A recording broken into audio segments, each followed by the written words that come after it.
Cuz hello. Hey y'all, welcome back. Welcome to episode 10. Episode 10. We made it to our last episode for the season. Yes. The finale. The finale. How do you feel? I feel good. I feel good. We did it. We stayed consistent. We still learning. We still growing and glowing them double G's. But I'm just happy that we did it, which means that we can continue to do it, push through. And again, I'm just looking forward to the journey, to the outcome, and most importantly, to the growth. I'm grateful. So thank God for, waking us up every day. So now we have an opportunity to do this. So. And thank you guys for, following us, for subscribing. Most importantly, getting something from it. We are talking to each other as girlfriends, but we definitely hope that we are impacting everyone out there that is watching us. So to our subscribers today and tomorrow, thank you guys for going along this ride with us, and buckle up, y'all. Because we just getting started. So, to our family present, our future family of Girl Cuts Hello, we just looking forward to the ride. Yeah. So again, congratulations to us. Congratulations. We now, cheers. Yes. Cheers to that. Now, Cheers to. I should have had some flowers for You us. got a drink. But that's okay, because next time I will. Well, we can have flowers for our first episode of season 2. So today, I wanted to touch on flaws, because we are all flawed, but sometimes our flaws can get in the way, of our growth. And I know last time I talked, when I talked about, getting to know myself over again and dating myself and, a self-evaluation. So I'm still doing that. I'm staying consistent with that. I haven't set my first date yet for myself, but I will, and I'll definitely share it with y'all. But I realized that one of my flaws is I struggle with letting go. I will try to hold on to something, even if it's like a hot mess, it's not working, it's probably broke. And I just think that this still won't work. Like maybe a little piece of it might still work. So it's so funny because I recently just finished up painting my hallway and the downstairs. Because remember, it was looking crazy, but now it's all white. And I still had a few touches to do in the hallway. So I had to paint. Now, mind you, it was a hot mess. The plastic was a mess. The paint brushes was in the paint. I still had the paint, and I wrapped it up. I'm like, all right, I'm gonna get back to it. However, it was creating a mess. Now, most people probably would have been like, throw this in the trash. But for me, I'm like, no, I still got some paint left. I can make this work. Same thing with these plants. Go ahead, pick baby girl up so they can see. About 3 plants. I'm going to hold this one up because it's like the smallest one. Now, these plants died some time ago. But for me, I felt like I can fix it. I can bring it back to life. I can make it work. Give me some time, this going to work. I had these plants for some time. I got 3 of them. And they going. And I was like, today, I was like, you know what? Me just calling myself out. And I'm like, I struggle with letting go, holding on to what I need to let go. And I use the paint and these plants. And I know that's just something small, but I realized that's just something that I do. And it's like, it's not okay. Because sometimes you have to just let go. Like, you never know what's in store for you until you let go. Like, I can get bigger, better plants. I can get more paint. And just in life, period, when you just holding on to stuff or people, places, things, whatever, you never know what's in store for you. You never know what God got for you. When you keep holding on and holding on, even when it does not work for you, your life, your loved ones, if you have children, your children, it just does not fit for your life. But somehow we still hold on, try to make what's already broken and damaged. We still try to make it work. Come on, man. So today, here on Girl Cuss Hello, season 1, episode 10, I'm gonna throw these plants out. Now I would bring the paint stuff down, throw that out, but that's just too much. But trust me, I'm throwing it out. But I'm gonna take it with me. What? Tonight? The plants? The trash bag. The plants. Yes. The plants. Mm-hmm. On here, I got my trash bag, and this is just a first step, of me and my self-eval, and I'm actually working. So, I got my trash bag, y'all. I want y'all to see this, because y'all are part of my journey. You want to hold it? Yes, I do. See how she take that back? Now, when I tell y'all this hurts my heart, Go ahead, show them up close. this hurts my heart. And this damage is soaking wet at the bottom. The top is, you hear the crispy chicken? These plants. And I know it's some plant lovers out here. I'm saying sorry in advance. Starting with me. Starting with my sis, because she's upset. This is the first one we're going to say bye to. That it breaks my heart, but I'm still going to do it because I know it's no good for me. I don't even know if this one going to fit in the bag. It will. Look at this one, y'all. The bottom is drenched. But yes, okay. Let's just let it go. What was her name? Magic. Magic. And I love magic. Till I didn't. This one was my favorite. And I don't know where we went wrong. But I called her. And I'm just going to put it in the bag. Oh, did I get you? You done broke her neck. Oh my God, I'm sorry, But Here you go. this bag is going to go in the trash. And I'm going to start fresh.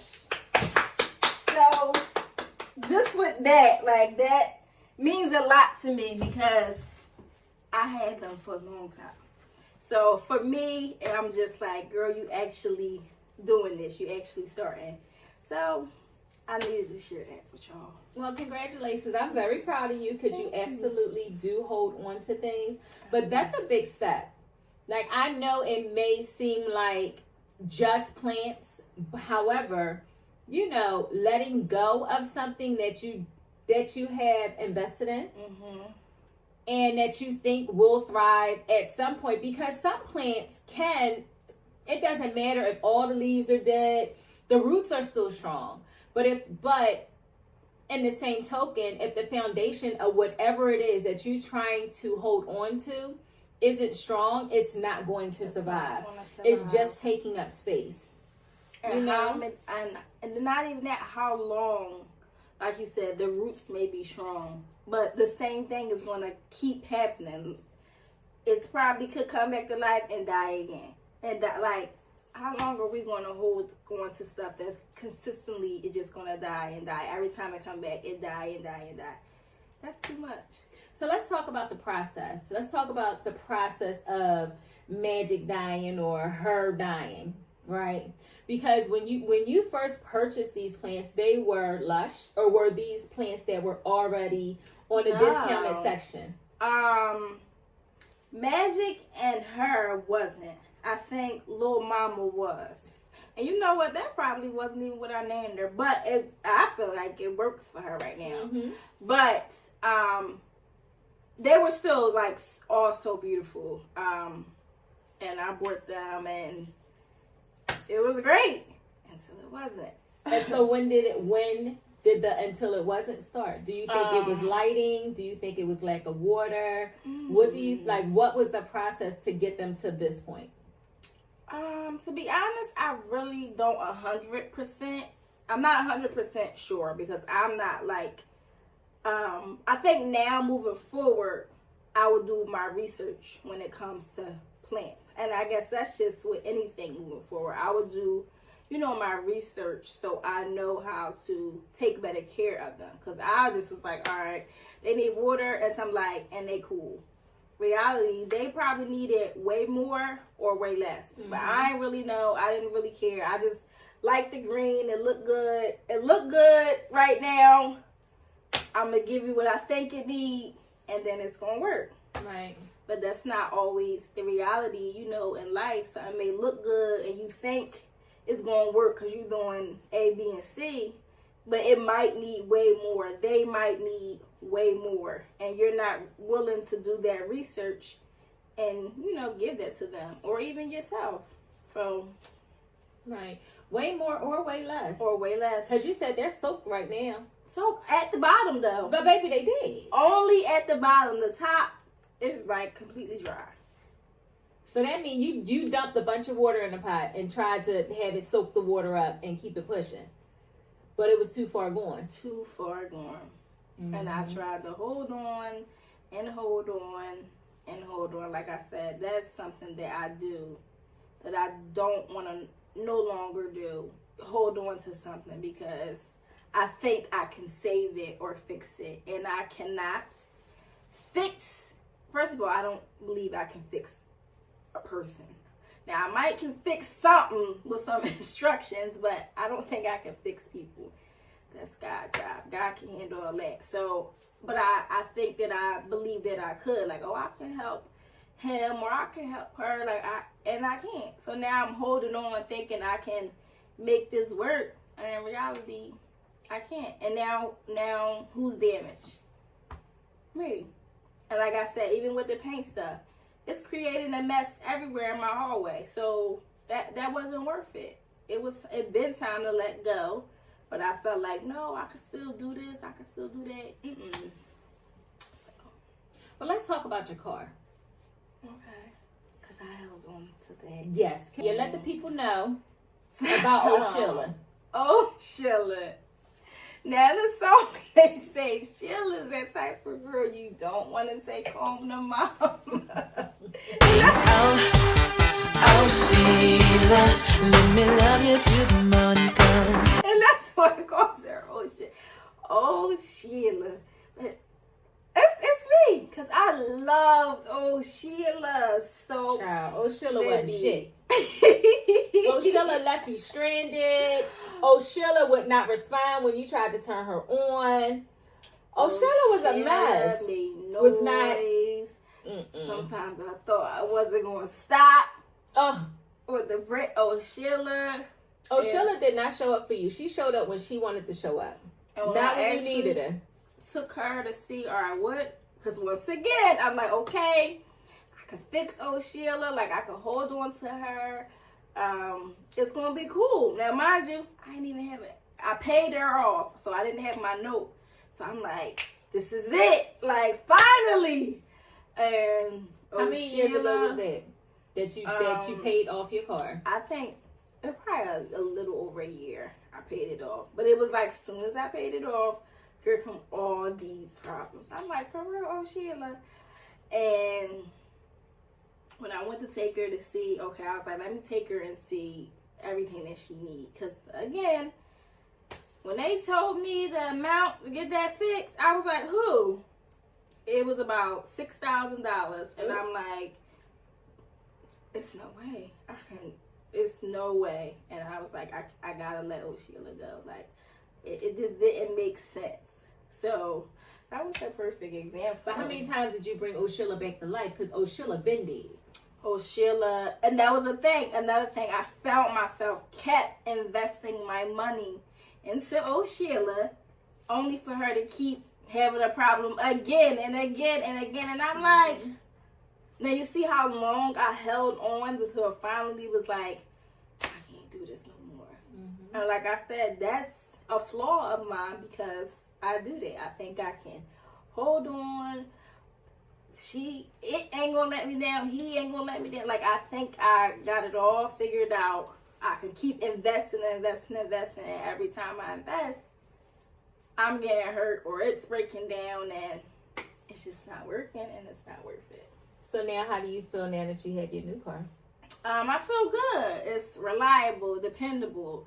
Like, I made sure the warranty and shout out to my dad because he, helped me. But, made sure everything was right for me. So now if something do happen, God forbid, I got the appropriate backup, to get it fixed.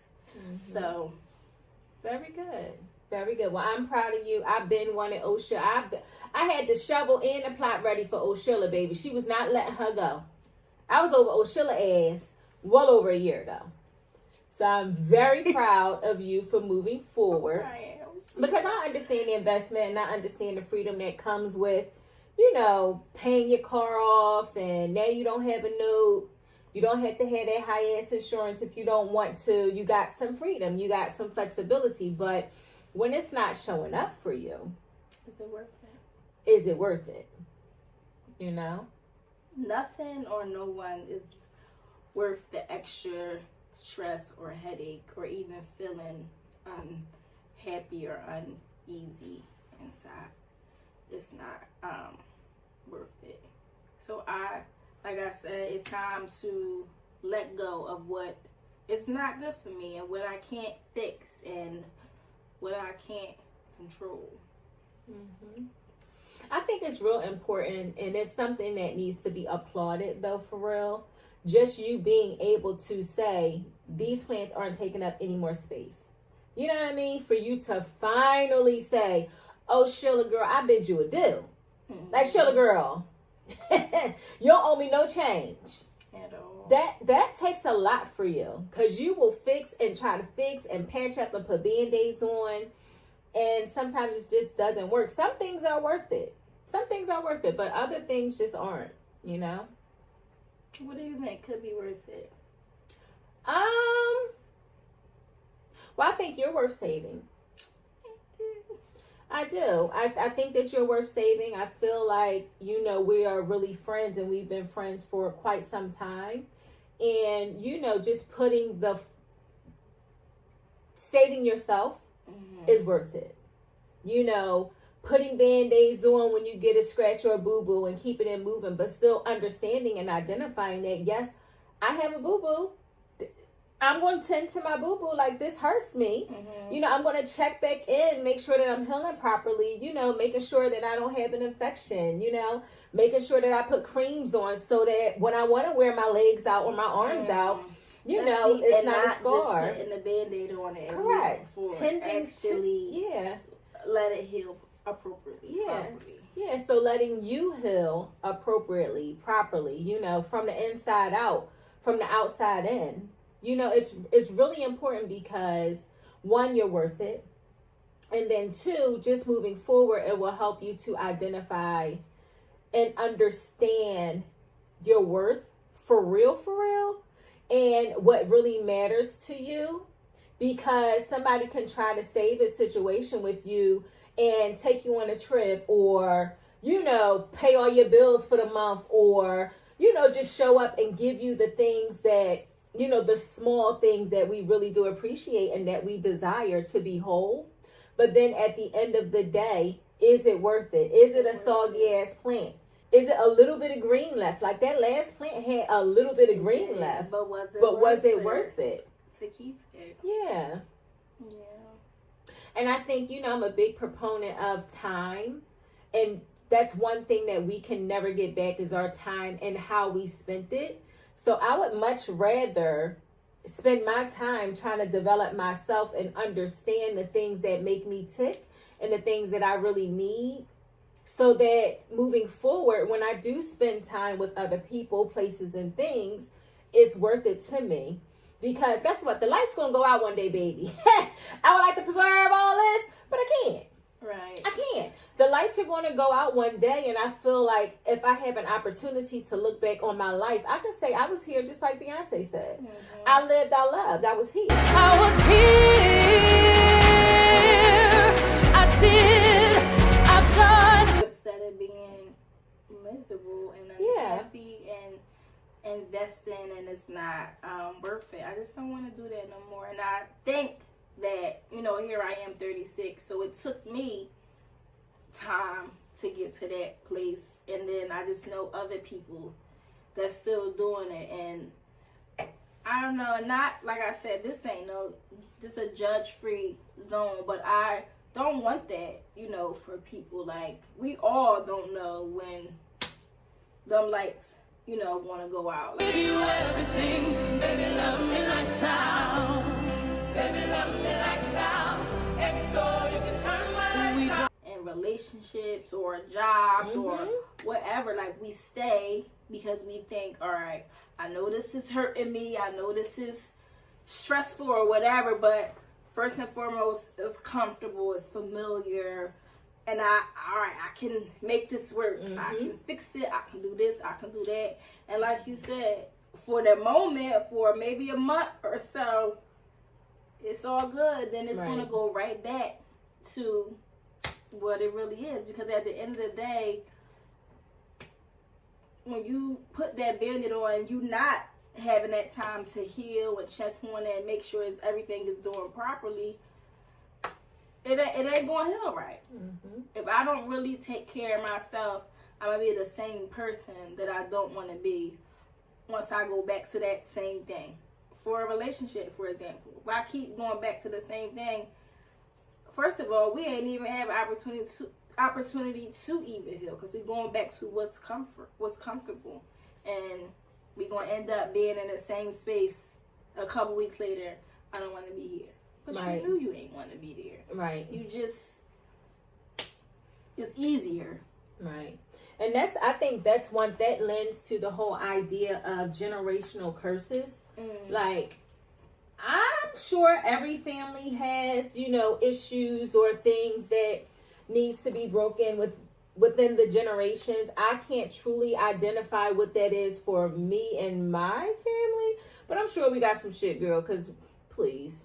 But everybody do. Like, everybody got some shit with them, with their family or whatever, because none of us are perfect. But I just feel like it starts with somebody. Like, somebody can be the one to say, you know what, I'm going to break this. Or I don't want this no more. Or I don't want my children to see this. You know what I mean? I want different from them. I want to teach them better. I want them to see better. You know? Because, I don't know. And that's one thing, I think that's a fear. Because a generational curse, or whatever kind of way you want to define it, starts from somewhere. Do you want to be the beginning of it? Breaking it? Of starting it. Right. Of, you know, having moments where we're not able to, you know, love up on ourselves appropriately, or investing our time in people, places, and things that don't fill you. Like, do I want to be the start of it? You know, because I too worked a whole bunch, did not spend as much time as I feel like I should have with my children.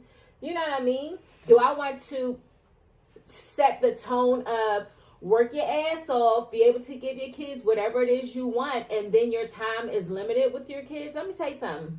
That's because they got a light just like us. Absolutely. You know what I mean? Absolutely. And I think that, right, like I said, I think when you have kids, whether you planned it or whether it was, oops, I said it again. I did it again. I played with your heart. They here, right? Yeah. So I think at the end of the day, once some kids come in, whether the parents stay together or not, at some point somebody has to first and foremost not be selfish, because I think we all have an opportunity. We all have a choice to do things right. We can plan our stuff out. We have a choice. Like, God said, this is what you're supposed to do, but you have at it. What you gonna do? So we have a choice, right? I could have planned my life out, did it the right way, and if I would have been obedient and did things right, then, you know, let's just say if I didn't have kids yet, well, I got one child. So if I didn't have him yet, I would have waited till I got married, whatever. I could have bust my ass at work and fuck it. This is what I want to do first. I want to get a certain income, and then I want to do this, I want to do that, and then I want to have kids. So now, boom, I did what I wanted to do. I had other plans. I flipped the script, and now, you know, I have my child. So is it fair to me to keep going with the plan that I originally had before him? No, it changes now. He don't know nothing about money. All he want, most kids, majority kids, all kids, because the field we work in, 9 out of 10 of them kids was looking for love that they wasn't getting. Absolutely. So at the end of the day, yes, we have to work and we have to grind and we want to hustle because we don't want to do this forever. But when you have kids, you gotta switch it up because we can't be selfish to them. Like we can't. And then now they're growing up thinking, well, my mom was never home, and this, and now they're doing it with their kids. So we got to be like, you know what? This is not right. And even if it's not a 2-parent household, like I don't believe it, and I don't want to ever be in a situation that I'm forcing it just for the sake of my children, because I want to teach them I can still have a healthy relationship with your dad, even though we didn't make it. Like, we're going to co-parent. You're going to be well taken care of. You're going to be showed so much love. You know, we can get along. We can do this. Now, everybody is not mature like that. So everybody, that ain't going to happen.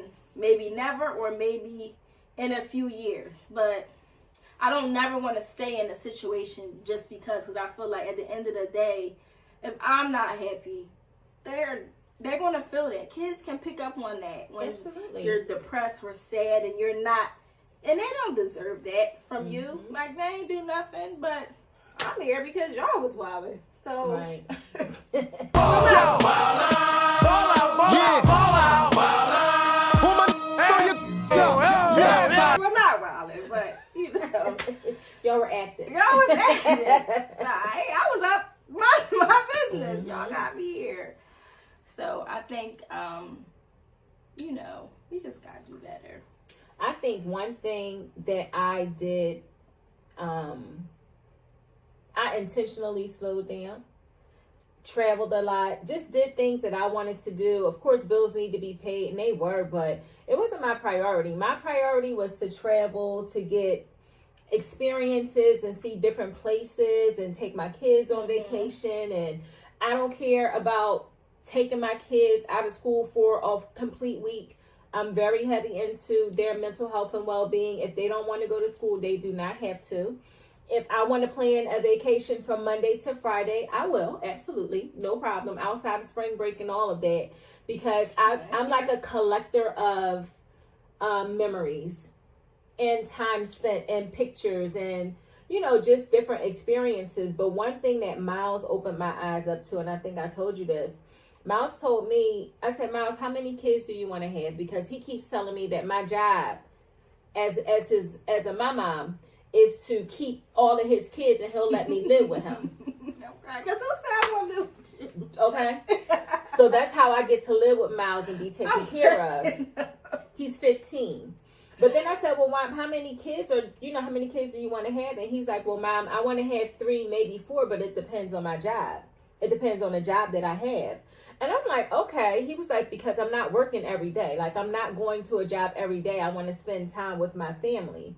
And I think that's just so insightful as a 15-year-old. And that shows the temperament and the climate, to me, of today's society of children. Because I was taught to go to college, go to work, and take care of my children. You know. And that's it. In that order. It really wasn't a space for outside of working a 9 to 5 and, you know, seeing my kids basically when I see them, but, you know, still parent. But for him, excuse me. You started? I don't know what the fuck. But for him, he's able to identify what's most important to him, which is, you know, making money, but also to spend as much time as possible with his children that aren't even here. They're in my prayers, but them kids ain't here yet. But he already, in his mind, setting his life up to be available and be accessible to his children. And I think that's just incredible. And kids are observant. Very. So I think they pay attention and they say, okay, I see what my mom or dad do. Mm-hmm. I either want to do that or I don't. Not. And I think, you know, sometimes we get caught up in certain situations with certain people, places, and things that affect us and not in a good way. And we lose sight of what's really important until, you know, that's when we got to say, hold up. This or that person or this object, item, whatever, it's affected me in a bad way. And now my child is being affected. So at this point, you are a risk that I'm not willing to take because I don't have time for that.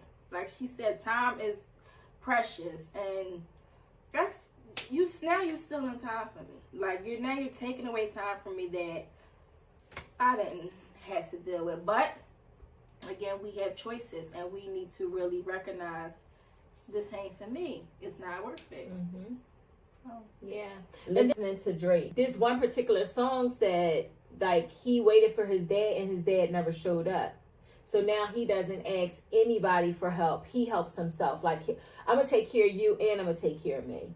Since my dad used to tell me he would come into the house to get me. He ain't show valuable lesson, man. I had to grow up. And I think there's certain actions and certain things that we say to our children and our loved ones, spouse, whatever, friends, whatever, certain things that we say really do stick with people. Mm-hmm. You know, and they may not express to the person that said it how much it affected them, but shit, like it's like a stain. Like he's a grown ass man, grown, and continues to rap about how absent his father was in his life and why he'll never depend on anybody ever in life. You know? Like I just think that trauma. Yeah, emotional trauma. Like we have to be we have to identify those things so that we don't do it or be more cognizant. Yeah, be cognizant of how we interact with our loved ones, but also to identify the things that have stained us and try to wash that out no matter how many rinses it takes. You know? Because I do feel like we can't keep using that as an excuse. Oh, absolutely not. And I think people do that. Like, and it's not fair, you know, to do that because other people are affected. So, yeah, I agree with that. I understand, you know, things happen. I've absolutely had things in my life that are traumatizing and all of that.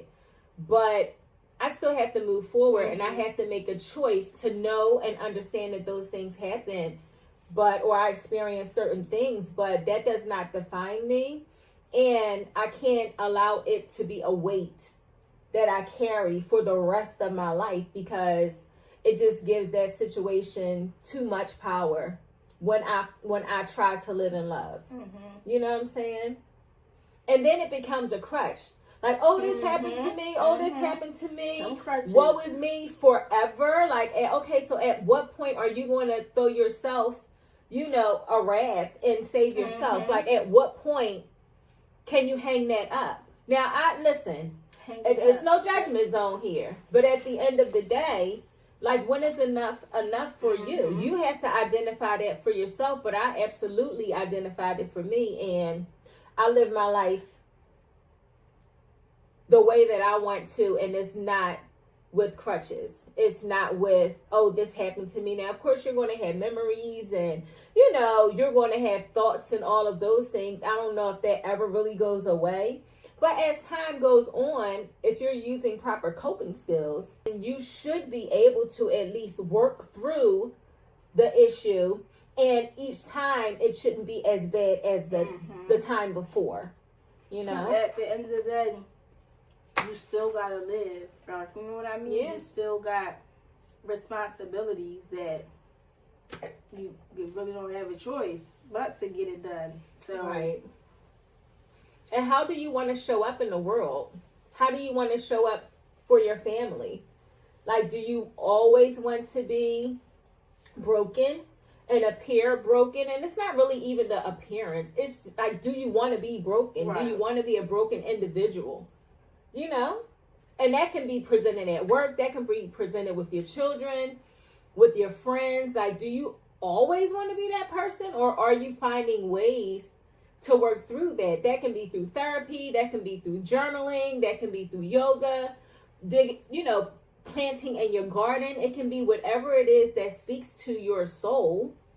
But I refuse to be a broken human, just existing in the world. Mm-hmm. I want to live my life. I want to live this until the wheels fall off. Mm-hmm. That's what I want to do. Do you feel like is any flaws you have? Girl, where should I begin? Yes. I neglect you when I'm working. When I need attention, I tend to nag. Yes, I have a lot of flaws. I am very, very much so flawed. I am quick-tempered. I rarely ever give anybody the benefit of the doubt.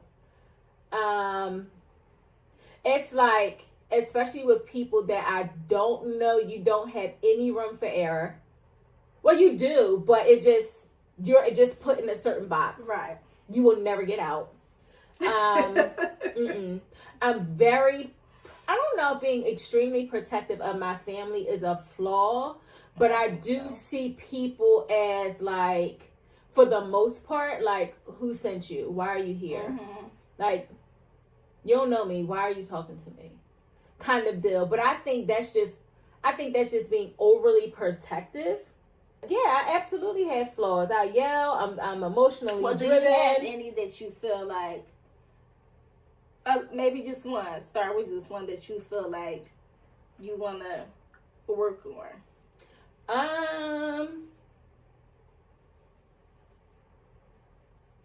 I think one flaw that I want to work on, especially with just like in relationships, because it doesn't apply to my children. My kids get a pass for all things. Mm-hmm. It's like y'all still developing, y'all are still learning to love and how to be in the world or whatever.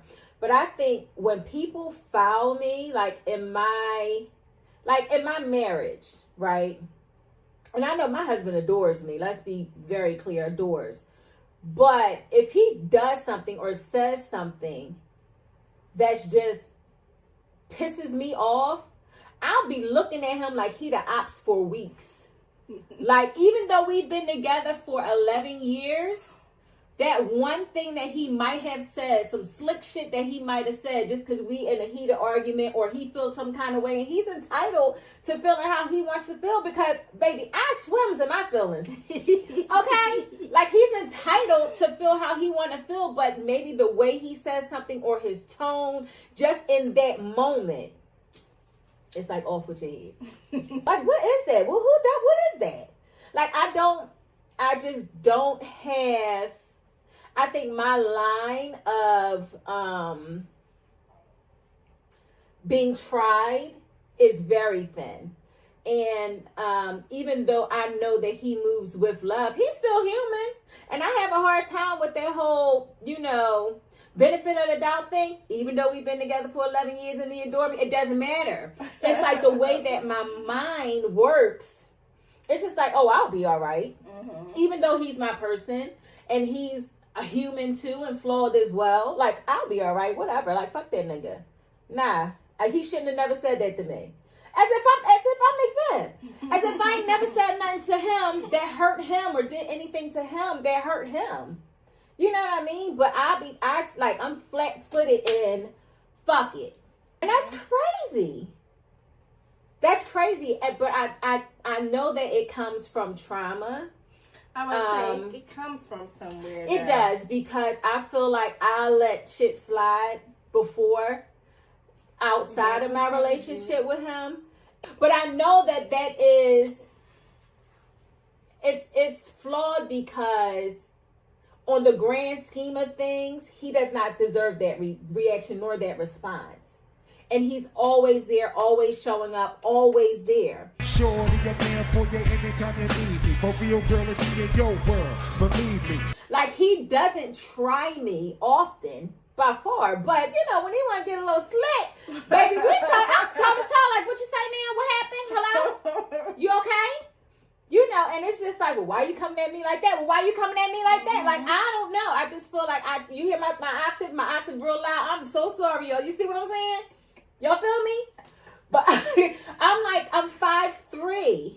He's 6'1", 6'2", and I feel like as I get more angry or more emotional, I just feel like I'm taller and taller and taller and taller. I know that feeling.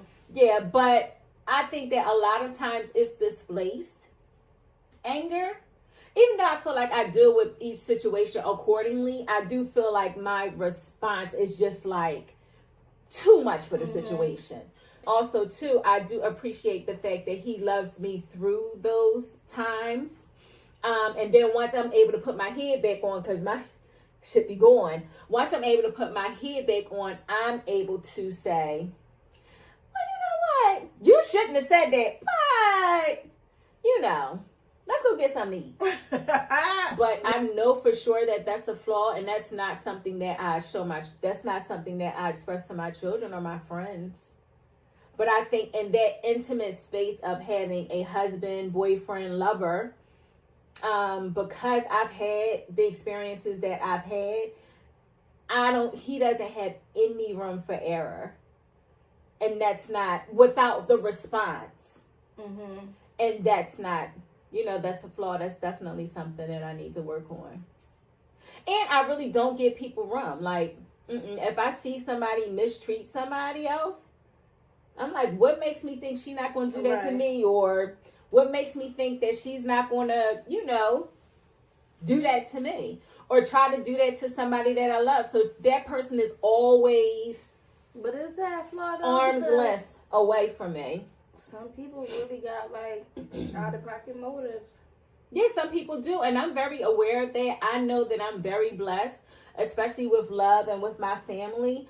And so I'm very hyper focused on protecting us, and many people can't touch me. Many people can't share my space. None of that. You know, Shayna invite me places. You want to go? Who all going? Baby, once you start the line, no, I'm good. You have a good time. Real let her invite me somewhere, and I'm like, oh well,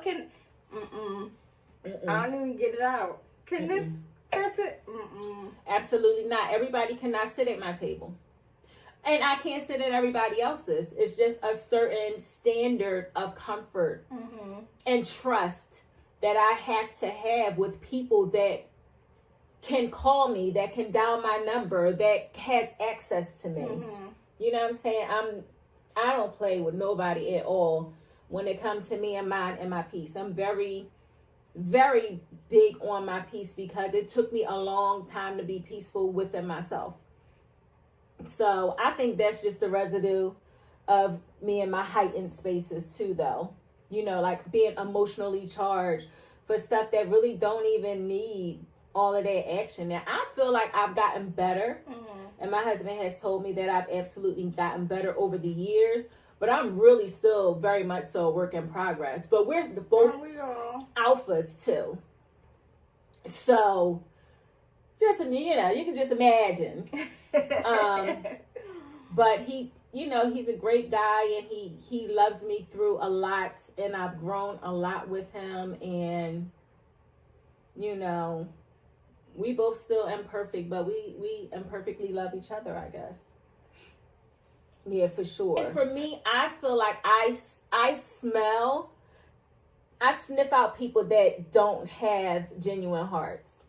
And I will say in any room, like, I'll talk to my husband, I'll be like, he don't feel right, babe.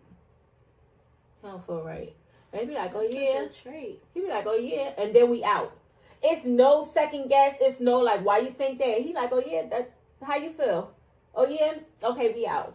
Then we'll have a conversation when we get home, and he just like, you know, well, what's going on? Like, what were you thinking? I'm like, I don't know, but he just don't feel right. And then it comes out he wasn't right. Appreciate being in tune with myself, but I absolutely have flaws. And I try to grow. I definitely don't want to be stuck in my ways where I do the I am who I am and this is me. And, you know, I got a little bit of that in me, but I just want to be better every day. I want to be better every day, and I want to be, you know, the best mom and wife and lover of myself that I can be. That's my end goal. For real. How about you? I know that was a mouthful. Sorry, y'all. Ready. That's my end goal. Well, definitely to be better every day. Even if I have to start over. But just to glow, and provide, you know, peace, love, and joy for my child. One day God gonna bless us with the great man. That is my end goal. To be married, to be happy within myself, with or without, and to have successful businesses. And to live life. Again, grow, glow. That's really my new motto. But to really live life, enjoy life, be better, be, you know, good to others, and, you know, avoid anything that's going to bring me down as much as I can, because who got time for that? Literally, right? It's not enough time. I don't want to waste no more time on, you know, anything that's going to purposely hurt me or delay my growth. Yeah, for sure. I think the other thing for me is I am very in tune with fuck it. Like when it comes to jobs, and we all know that I need to be gainfully employed. We know this, right? But in my mind, I'm just like, and I'm so at peace with it. I'm just like, it's something big. It's something bigger and better for me. It's something bigger and better for me, and I know that I have to feed my family, and you know, we like certain things and all of that I have to provide, and you know, play my part. I get it, but I'm so on like, I mean, I'm going to this job, baby, but yes, for the day. When is my last day? Because, yes, woo, yeah, and I don't know. I mean, I just want to be happy. I want to do things that make me happy. And I'm very used to working hard, although I do not want to have to work hard moving forward. And if I did, it's with things that I like doing. What I love. You know? But, that's a good point. I also want to just like pray for the strength to put in the work. Because I know I gotta, you know, it's a process before I get to where I really want to be. So to be able to put in the work, even when I don't feel like it, put in the work, because I got to get there. I know that's something I want. And just to be surrounded with people that's going to be a great support. Because that's important too. Like, I need somebody who's going to say, nope, not today. Come on, get up, let's do it. Like, that's important. I'm so glad that y'all here now, y'all. Anything else? Adults need villages too. That's Absolutely. Because I ain't even look for a quote, but I will say that. Adults need villages too. I guess until next season. Until next season, we have completed 10 episodes of Girl Cuss Hello. We were consistent. We made a plan. We stuck to it. We made time in our busy lives to do this, and it's just so fulfilling. I hope you guys, you know, get something from what we share. Please like, comment, and subscribe. Definitely comment. Let me know what's up. I feel like these videos are going to be hot in like a year. I think people are going to be looking back like, girl, y'all been out all this time. We just hearing about y'all. And it's going to be one of them situations. But Yeah, and I hope y'all like stick with us on our journey because this is the beginning. You know, we still learning this. We still growing, glowing. I'm saying it like probably every day because I like how it sounds. But, you know, I just hope that y'all stick with us on our journey so y'all can see our growth, be a part of it. And like, you know, we always say we hope what we're doing can benefit someone in a positive way, you know. We did good. Next season, we did good. Until next season, y'all. Take care of yourself and we'll take care of each other. We love y'all. Love you. Good night.